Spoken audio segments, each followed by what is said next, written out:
నమస్తే welcome to our channel నేను ప్రియా కౌశిక్. సూర్యాపేటలో జరిగిన పరువు హత్య ఇవాల్టికి ఒక ఎండ్కి వచ్చింది. ఎవరు చేశారు అనేది తేలింది. అరెస్ట్ కూడా చేశారు పోలీసులు. అయితే ఇదే విషయంలో మాట్లాడదాం. ప్రస్తుతం మనతో పాటు సీనియర్ జర్నలిస్ట్ భరద్వాజ్ గారు ఉన్నారు. హలో సార్, నమస్తే. నమస్తే. సార్, పరువు హత్యలు మనం చూస్తూనే ఉన్నాము. అయితే ఇంకా ఇప్పటికీ ఎక్కడ కూడా దీనికి సంబంధించి ఒక ఎండ్ అనేది పడట్లేదు. ప్రేమించి పెళ్లి చేసుకోవడాలు అనేవి జరుగుతూనే ఉన్నాయి. అయితే సూర్యాపేటలో కృష్ణ భార్గవి సంగతి కూడా ఇలానే ఉంది. అమ్మాయి తల్లిదండ్రులు ఒప్పుకోకుండా నానమ్మనే చేసింది అని చెప్పేసి ఆ అమ్మాయి చెప్పింది. అండ్ మొదటి నుంచి కూడా తన తమ్ముళ్ళే ఈ విధంగా ప్లాన్ చేసి తన భర్తని చంపేశారు అని అంటూ ఉన్నారు. దీనికి సంబంధించి మీరు ఏమంటారు సార్? అంటే చాలా ఇన్సిడెంట్లు చూసాం. ఇది ప్రణయ్ హత్య అలాగే జరిగింది నల్గొండ జిల్లాలోనే. కాబట్టి అంటే మిర్యాలగూడ కేంద్రంగా జరిగింది అది. ఇలా చాలా సందర్భాల్లో కింది కులం వాళ్ళు పెళ్లి చేసుకున్నప్పుడు పై కులం వాళ్ళు రియాక్ట్ అవటము, కక్ష సాధింపు చర్యలో భాగంగా చంపేయటం.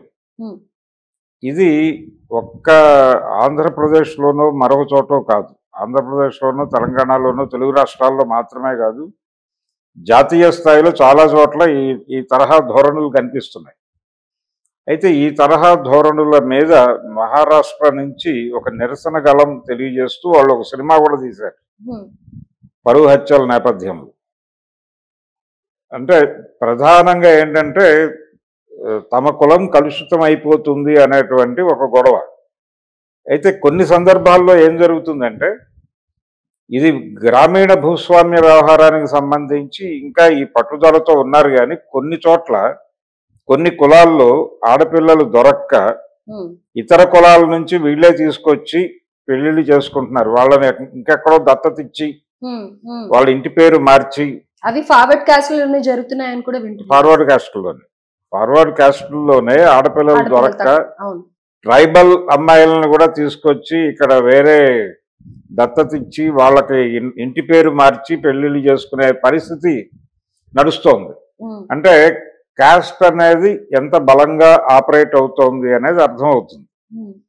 అంటే కులపరమైనటువంటి భారతదేశంలో చాలా మంది ఈవెన్ కమ్యూనిస్టులు కూడా మాట్లాడటానికి ఇబ్బంది పడే అంశం ఏంటంటే ఇక్కడ కులం లేదు, కులం మాయమైపోతుంది అని మాట్లాడుకున్నారు. కానీ అటువంటిది ఏం లేదు. కులం ఉంది బలంగానే. కులమే వర్గంగా ఆపరేట్ అవుతోంది భారత సమాజంలో అనేది పట్టించుకోవాల్సిన అంశం.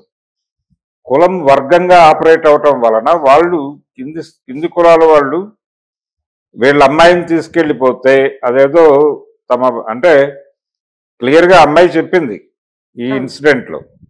అమ్మాయి ఏముందంటే మా అన్నయ్యలు వాళ్ళు కొంచెం హార్ష్గానే మాట్లాడేవాళ్ళు. నువ్వు పుట్టిన కులం ఏంటి, నువ్వు పెళ్లి చేసుకున్న కులం ఏమిటి, వాడితో ఎలా ఉంటున్నావు నువ్వు అనే టోన్లో మాట్లాడారు వాళ్ళని చెప్పింది ఆవిడ.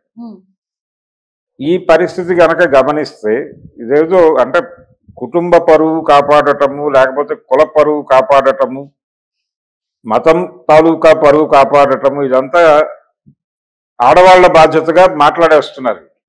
అంటే ఇక్కడ కుల వివక్షతో పాటు లింగ వివక్ష కూడా ఉంది దీనిలో ఇన్వాల్వ్ అయ్యి. అంటే ఆడపిల్లలు వాళ్ళకి కొన్ని ఫ్రేమ్స్ ఉన్నాయి అనేది కూడా ఇందులో ఉంది. అంటే వాళ్ళ కులం వాళ్ళ చెల్లెలే అయినప్పటికీ ఆ అమ్మాయికి కూడా కొన్ని రెస్ట్రిక్షన్స్ ఉన్నాయి. ఫలానా వీడినే ప్రేమించాలి, లేకపోతే వీళ్లతోనే మాట్లాడాలి, మన కులం వాళ్ళతోనే మాట్లాడాలి, లేకపోతే మనతో సన్నిహిత సంబంధాలు ఉన్నటువంటి కులాల వాళ్ళతోనే మాట్లాడాలి, అగ్ర కులాల వాళ్ళతోనే స్నేహం చేయాలి, దళితులతో స్నేహం చేయకూడదు, కింది కులాల వాళ్ళతో మాట్లాడకూడదు. ఇలాంటి స్ట్రక్చరల్ ఇబ్బందులు కూడా ఉన్నాయి. అంటే ఇవి అన్ని కేసులలో ఇదే బేస్ లైన్ ఉంటుందంటారా సార్? అన్నిట్లోనే ఇదే ఉంటుంది దాదాపుగా. అంటే కుటుంబ పరువు నిలబెట్టేది మహిళలే అనే పద్ధతిలో చెప్పి మేము మహిళలకు చాలా గౌరవం ఇస్తున్నామని చెప్పి ఆ గౌరవం ముసుగులో ఈ ఫ్రేమ్ ఏర్పాటు చేస్తారు. ఈ ఫ్రేమ్ ఏర్పాటు చేసి వీళ్ళ కులం అమ్మాయి ఇంకెవరినైనా అప్పర్ కాస్ట్ చేసుకుంటే కొంత మేరకు చర్చలు జరుగుతాయి అక్కడ. అలా కాకుండా కింది కులాల వాళ్ళని చేసుకుంటే వీళ్ళు తీవ్రమైన అవమానంగా భావించి అక్కడ వెళ్ళిపోయి అతన్ని చంపేస్తున్నారు. కొన్ని సందర్భాల్లో ఇద్దరిని చంపేస్తున్నారు. ఇది జరుగుతున్నటువంటి ట్రెండ్. అంటే పరువు పోయింది అనేది వాళ్ళు ప్రధానంగా ఫీల్ అవుతుంది. అంటే కుటుంబ పరువుని తీసింది అని. అయితే ఇక్కడ విచిత్రమైన విషయం ఏంటంటే వీళ్ళు మగపిల్లలు ఇతర కులాల వాళ్ళని చేసుకున్న సందర్భం, అంటే అగ్ర కులాల వాళ్ళు ఇతర దళిత అమ్మాయిలను చేసుకున్న సందర్భాల్లో ఇలాంటివి కనిపించవు. మనకి దాదాపుగా పరువు హత్యలు అన్నిట్లోనూ కామన్ గా కనిపించే విషయం ఏంటంటే ఒక అగ్రకులం అమ్మాయి దళిత కుర్రాన్ని పెళ్లి చేసుకున్నప్పుడు మాత్రమే వాళ్ళకి పరువు గుర్తొస్తుంది. సో దీన్ని బట్టి చూస్తే పరువుకి సెంటర్ అమ్మాయి, ఇంటి గౌరవానికి సెంటర్ అమ్మాయి. ఇప్పుడు ఆ మధ్యకాలంలో కొంతమంది మత గురువులు, కొంతమంది ప్రముఖ గాయకులు కూడా కొన్ని వ్యాఖ్యానాలు చేశారు. అదేంటంటే ఇదిగో ఇలా డ్రెస్సింగ్ ఇలా ఉండటం వలన ఇలా అయిపోతుంది ప్రపంచం, ఆడపిల్లలు జాగ్రత్తగా ఉండాలి, వాళ్ళు చీర కట్టుకోవాలి, ఇలా మాట్లాడారు. దాని మీద చాలా క్రిటిసిజం వచ్చింది. కానీ ఇదే గురువులు వీళ్ళందరూ కూడా మగపిల్లలు భారతీయ కాస్ట్యూమ్ వేసుకోవటం లేదు ఏమిటి అని ఎవరు మాట్లాడలేరు. అక్కడేం కాదు వీళ్ళకి. అందుకని మగపిల్లలకి ఒక న్యాయము, ఆడపిల్లలకి ఒక న్యాయము. అంటే ఇక్కడ సెంటర్ చేయటం, పరువుకి సెంటర్గా ఆడపిల్లని నిలబెట్టడం వెనకాల ప్రోగ్రామ్ ఏంటంటే వీళ్ళని కూడా కట్టుదిట్టాలలో పెట్టుట, చట్టంలో పెట్టుట అనే ప్రోగ్రామ్ ఉంది. లింగ వివక్ష ఉంది ఇక్కడ, అలాగే కుల వివక్ష కూడా ఉంది. ఇక్కడ కులమే వర్గంగా ఆపరేట్ అవుతోంది అనేది ఎందుకంటామంటే భారతదేశంలో ఉన్నటువంటి సంపద, అంటే భూమి ఏ కులాల చేతుల్లో ఉంది, ఏ కులాలు భూమికి బయట ఉండి కేవలం కూలి వాళ్ళుగా మాత్రమే బతుకుతున్నారు. ఆ భూమి మీద పనిచేసే కులాలు కొన్ని, భూమి మీద యాజమాన్య హక్కులు కలిగినటువంటి కులాలు కొన్ని ఉన్నాయి ఇక్కడ. అందుకని ఈ కింది కులాల వాళ్ళని వాళ్ళు హీనంగా చూస్తారు.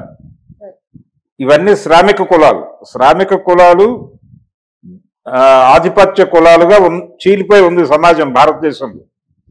అందుకని కులమే వర్గంగా ఆపరేట్ అవుతుంది. ఇక్కడ వర్గ పోరాటం అంటే కుల పోరాటమే. వర్గ పోరాటం పేరుతో జరగవలసింది కుల పోరాటం తప్ప మరొకటి కాదు.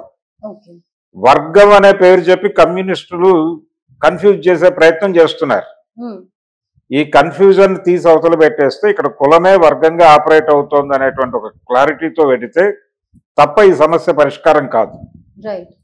రెండవది, ఇక్కడ మహిళా సంఘాలు కూడా పట్టించుకుని గొడవ చేయాల్సినటువంటి అవసరం ఉంది. మహిళా సంఘాలు అలాగే దళిత సంఘాలు వీళ్ళందరూ కలిసి దీని మీద ప్రజలలో ఒక చైతన్యం తీసుకురావాలంటే ఇది జరిగినప్పుడు వదిలేయటమో లేకపోతే కోర్టుల్లో కేసులు పెట్టడమో కాదు చేయవలసింది. ఇటువైపు నుంచి కూడా ఒక శిక్ష పడాలి వాళ్ళకి. ఆ శిక్ష పడని పరిస్థితుల్లో అంటే ఒక రకమైనటువంటి చారు మజుందార్ చెప్పినట్టు వర్గశత్రు నిర్మూలన లాంటి కార్యక్రమం ఏదైనా జరగాలి.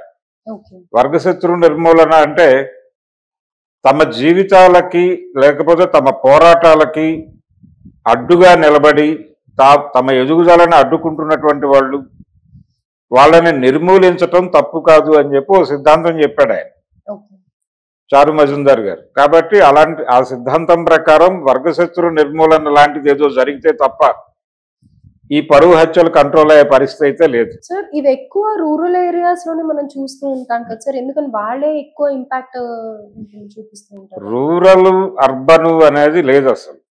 భారతదేశంలో కులం తాలూకా ఇన్ఫ్లుయెన్స్ ఎక్కడ కనిపిస్తుందో ఆ ప్రతి ఏరియాలోనూ ఉంది.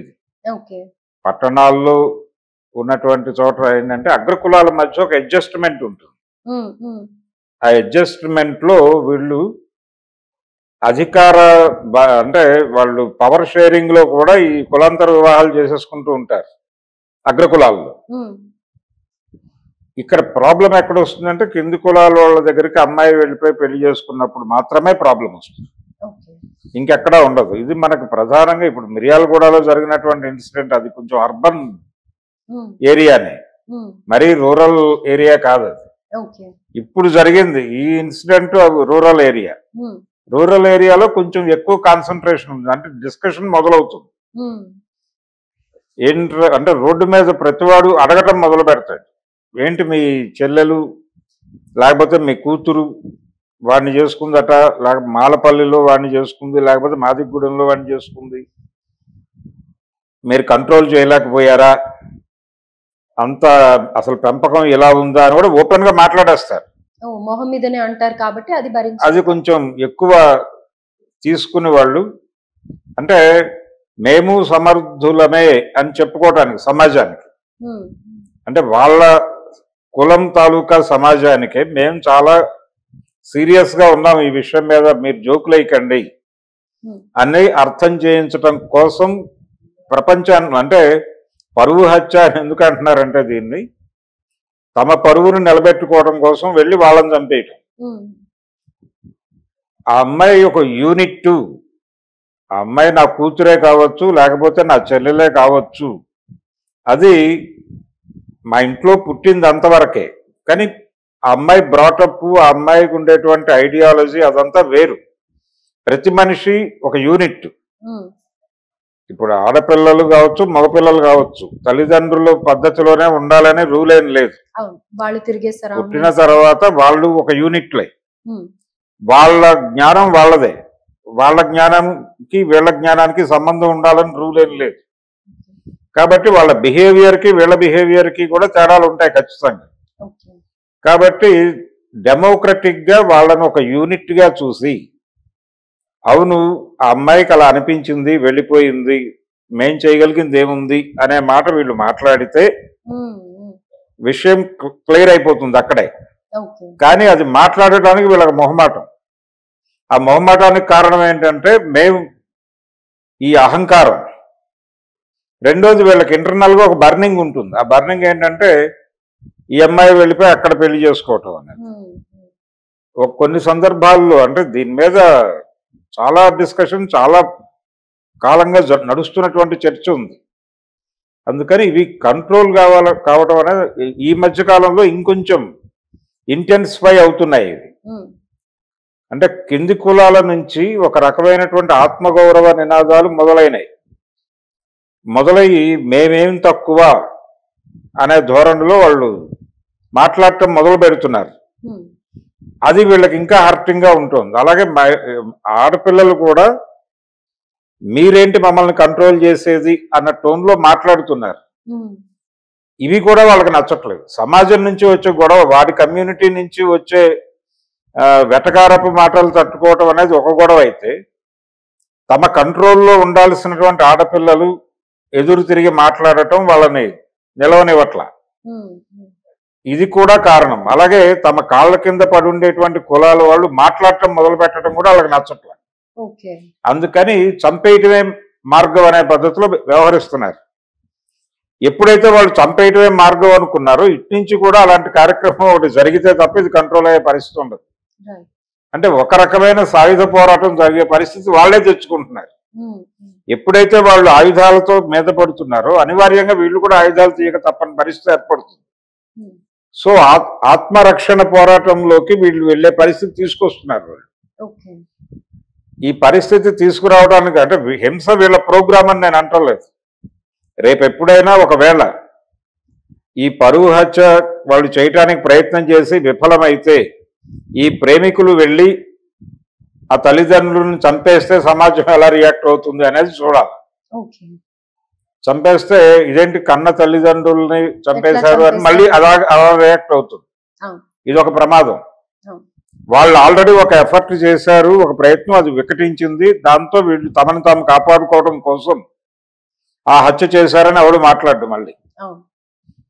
ఇది సమాజంలో ఈ రోజుకి కులం తాలూకా ఇన్ఫ్లుయెన్స్ బలంగా ఉంది. ఆ బలంగా ఉండటానికి కారణం సంపద వాళ్ళ దగ్గర పోగుపడి ఉండటం.